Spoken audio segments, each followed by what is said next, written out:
orang lain, begitu ya. Nah, di dalam agama Kristen kita sudah belajar bahwa kita itu harus menjadi harus mengikuti karakter Kristus, harus menjadi teladan, harus bisa hidup bersama dan menjadi berkat buat sekeliling. Nah, salah satunya itu dengan cara berbuat baik. Nah, nasihatnya ada di 1 Petrus 3 ayat 11 sebetulnya, tapi saya tambahkan ayat 12 juga karena bersambung dengan yang tetap berbuat baik itu ya. Di 1 Petrus 3 ayat 11 begini bunyinya, ia harus menjauhi yang jahat dan melakukan yang baik. Ia ini siapa? Ia ini adalah umat Kristen yang sebetulnya waktu itu, sebentar saya nyontek sedikit di Alkitabnya ya, karena ini konteksnya itu ketika ada nasihat-nasihat kepada sekelompok orang. Jadi kalau saya baca di ayat 10-nya, siapa yang mau mencintai hidup ya, jadi itu adalah orang-orang yang sedang berkumpul waktu itu. Jadi yang dimaksud ia di sini adalah kita semuanya ya, harus menjauhi yang jahat dan melakukan yang baik.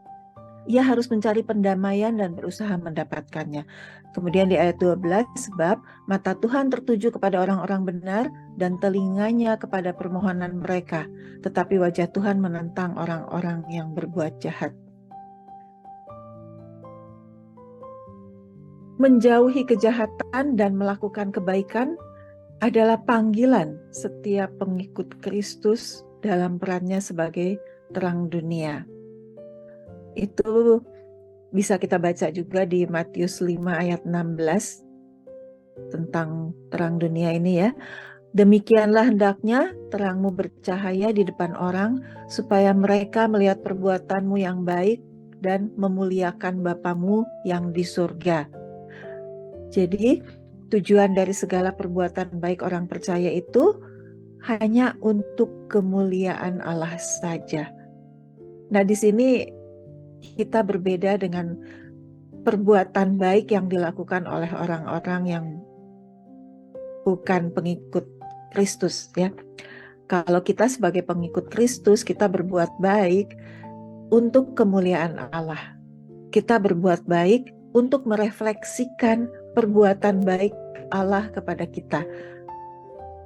Berbeda dengan ada beberapa kalangan yang berbuat baik itu supaya mendapat karma yang baik.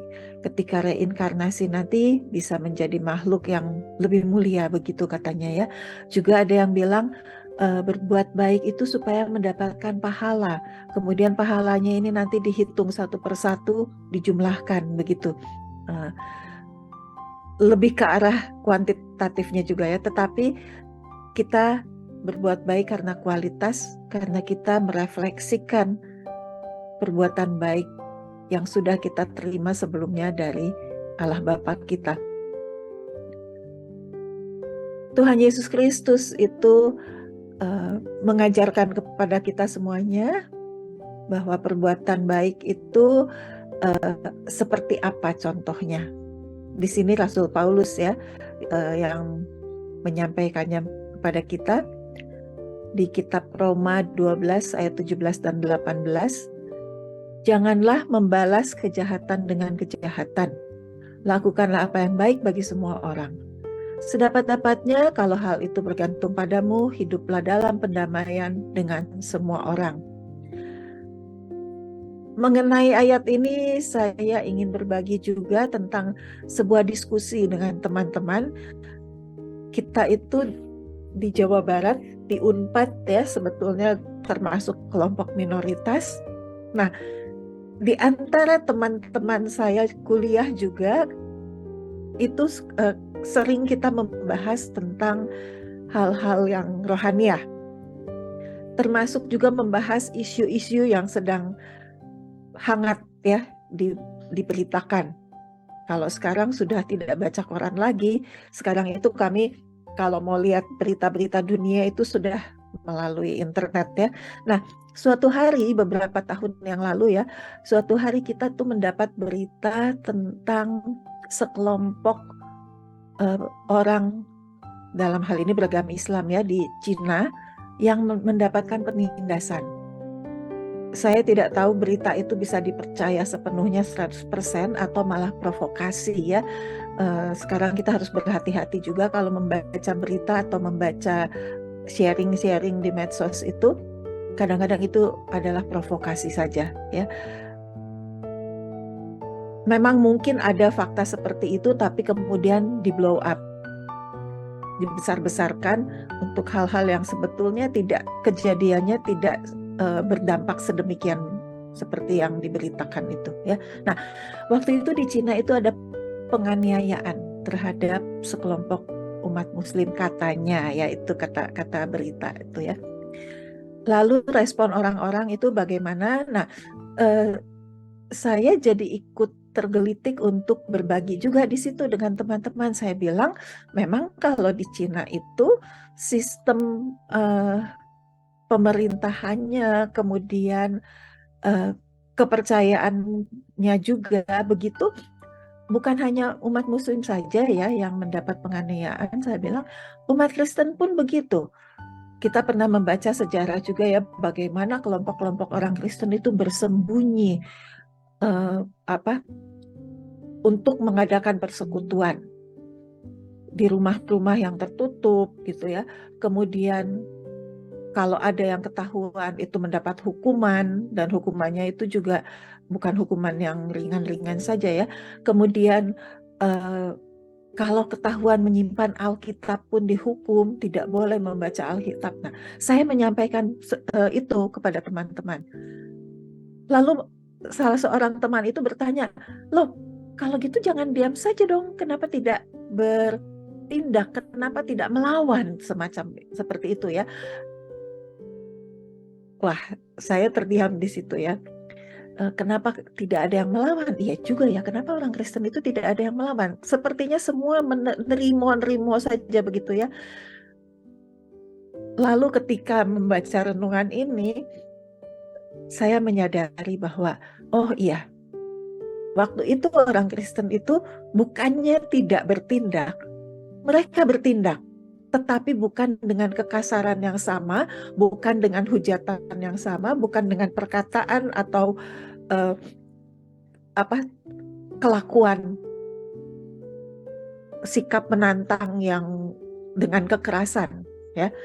Rupanya orang Kristen itu membalas atau melawan mereka, atau bukan melawan ya, sebetulnya merespon apa yang dialami itu dengan kasih, meneladani Kristus, tidak membalas kejahatan dengan kejahatan. Saya yakin pasti semuanya berdoa ya, mereka berdoa, bahkan bukan hanya orang-orang Kristen yang di China saja yang berdoa, tetapi di seluruh dunia mendoakan juga mereka ya. Kemudian di kitab Galatia 6 ayat 9, Rasul Paulus juga mengajak, janganlah kita jemu-jemu berbuat baik, karena apabila sudah datang waktunya kita akan menuai jika kita tidak menjadi lemah. Nah, berbuat baik itu apa? Salah satunya adalah tidak melawan atau tidak membalas kejahatan dengan kejahatan, dan kemudian tidak membalas apa yang orang lakukan yang menyakiti kita itu dengan hal yang sama. Jadi marilah kita terus berupaya untuk berbuat baik di mana saja ya, termasuk di kampus. Nah, ini juga ingin saya tekankan, perbuatan baik di kampus itu seperti apa sih? Ini adik-adik mahasiswa, kalau yang kakak-kakaknya mungkin sudah pernah mengalami, tapi ya ini khusus untuk adik-adik mahasiswa, saya ingin menekankan di sini, ini sedang pekan ujian ya. Yang namanya berbuat baik itu, kalau kita mau berbagi misalnya sebelum ujian itu, ayo kita belajar bersama, berkumpul.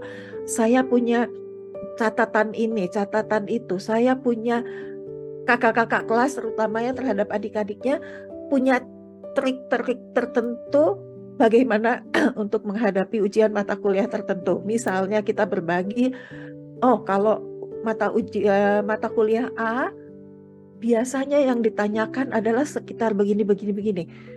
Lalu kita mencari jawabannya bersiap-siap. Nah, itu baik ya. Atau mungkin ada yang namanya kelompok belajar bersama. Ada mentor, kalau kakak kelas menjadi mentor, di situ bisa berbagi bagaimana sih kalau mau melakukan ujian mata kuliah A, B, C, begitu, apa yang biasanya menjadi fokus. Nah, sebetulnya mudah sih kalau mau kita membuat soal ujian itu. Kembali lagi tentu ke tujuan mata kuliah apa ya, kompetensi apa yang ingin dicapai. Nah, dari situ sebetulnya kita bisa membuat soal ujian sendiri, kemudian kita mencari jawabnya, sehingga waktu ujian itu, melaksanakan ujian, kita bisa dengan tenang, dengan lancar menulis jawabnya ya.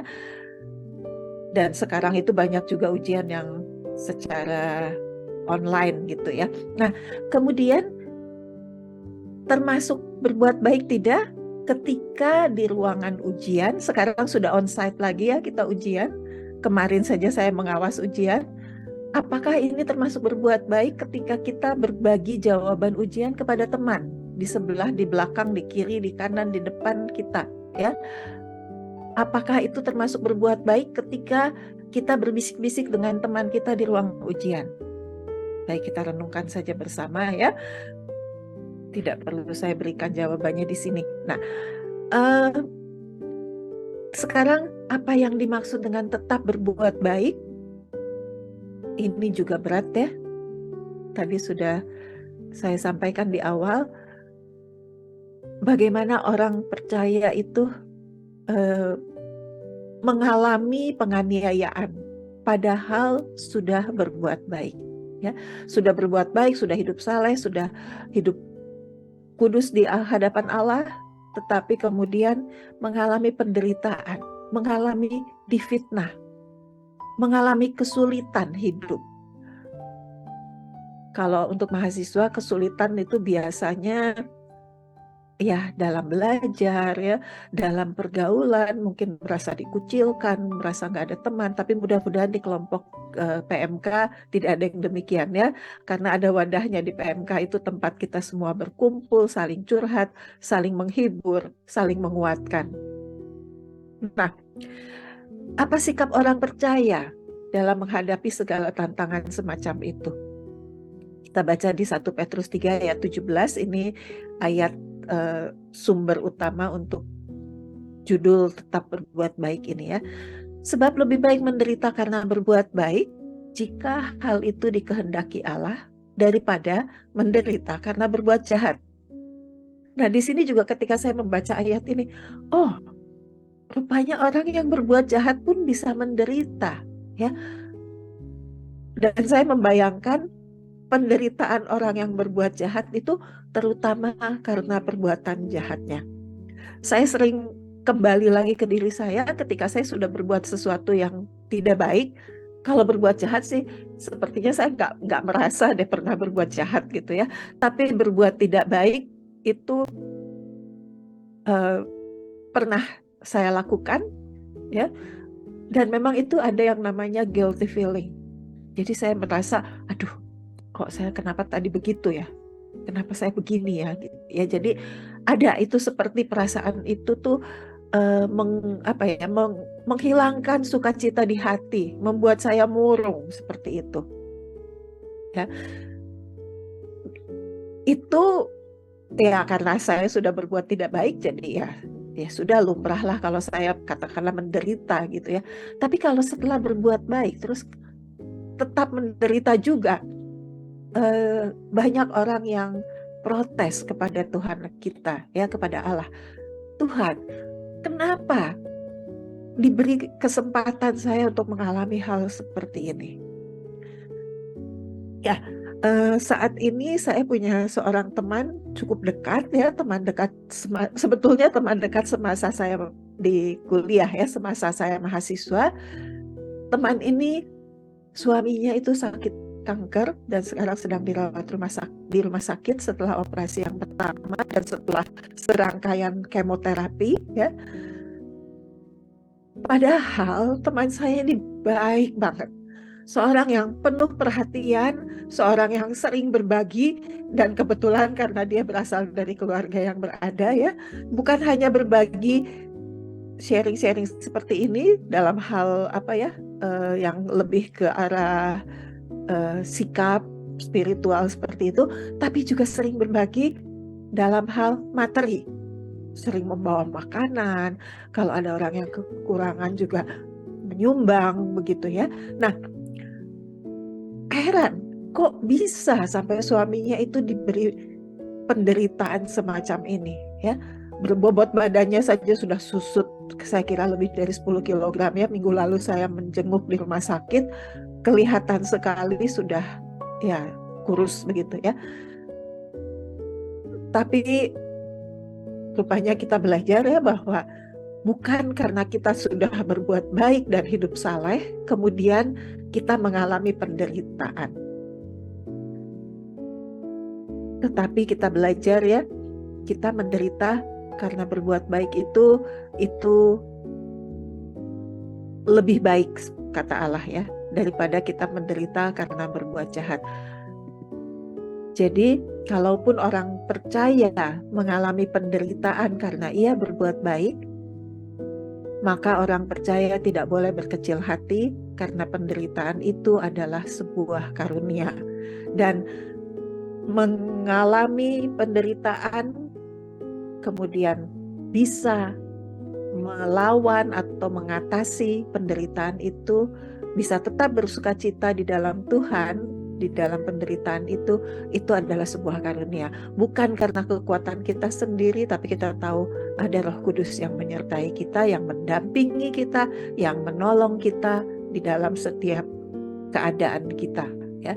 Dalam Filipi 1 ayat 29 kita lihat juga, sebab kepada kamu dikaruniakan bukan saja untuk percaya kepada Kristus, melainkan juga untuk menderita untuk Dia.